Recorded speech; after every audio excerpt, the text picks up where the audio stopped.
You know, for almost 2,000 years, the name of one Roman emperor has basically been the gold standard for what it means to be a great leader.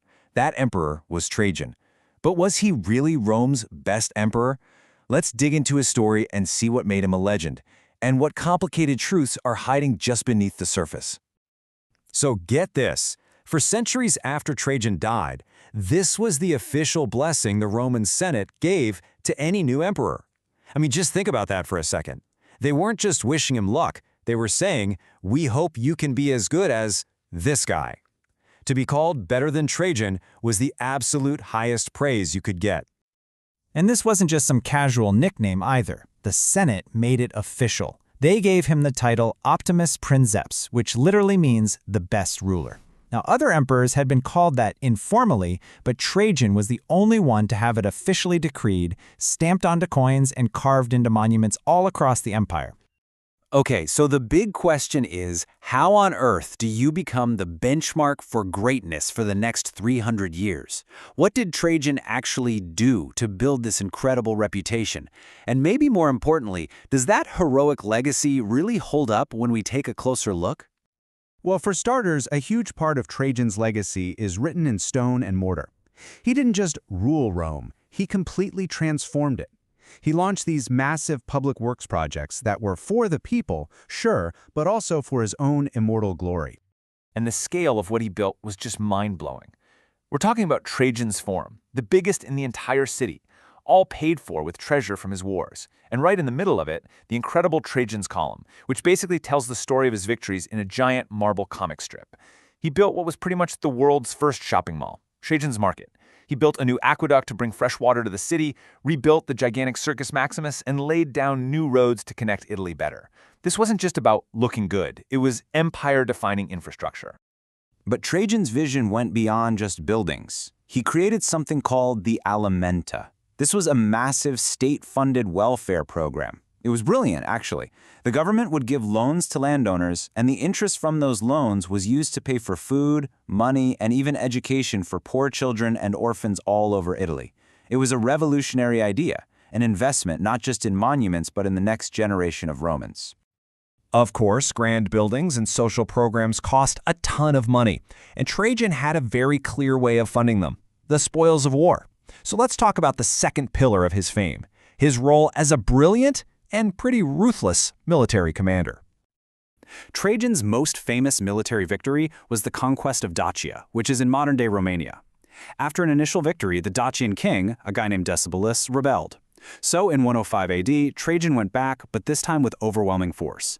There were no negotiations. The Romans just methodically destroyed one Dacian fortress after another until the capital fell.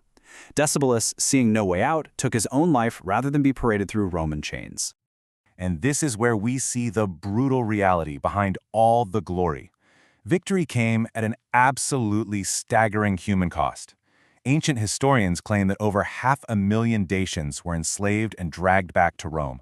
It was a conquest so complete that it was almost a demographic catastrophe for the entire region.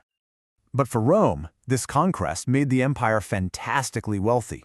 Dacia was loaded with gold and silver mines, and the treasure Trajan brought back was legendary.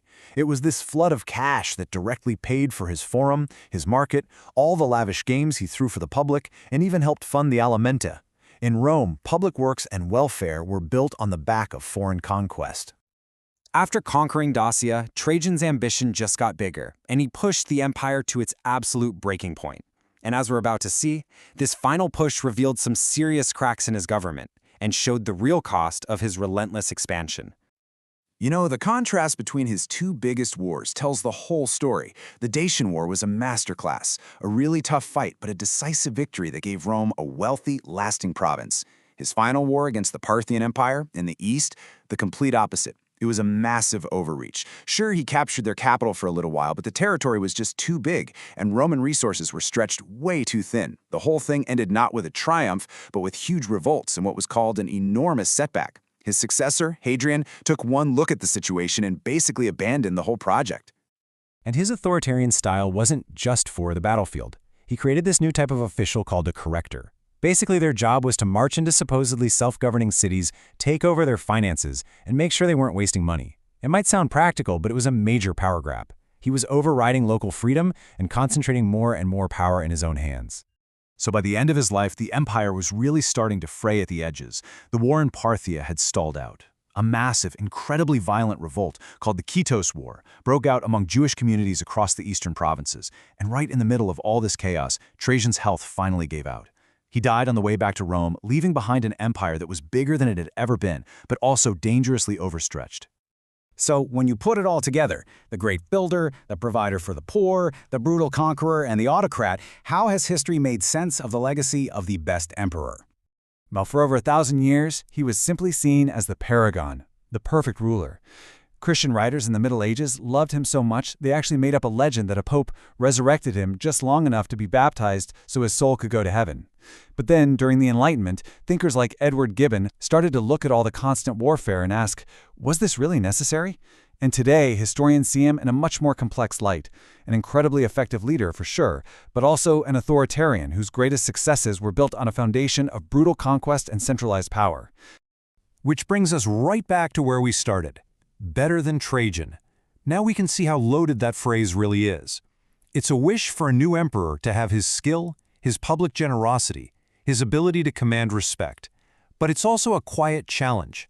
Can you achieve all that greatness without the endless wars, the overexpansion, and the staggering human cost? And really, that leaves us with a question that echoes throughout all of history. Trajan's reign brought stability, prosperity, and some of the most beautiful structures ever built. It also brought total devastation to his enemies and tightened the grip of one-man rule. So how do we weigh those scales? That is the complicated legacy of Rome's best emperor.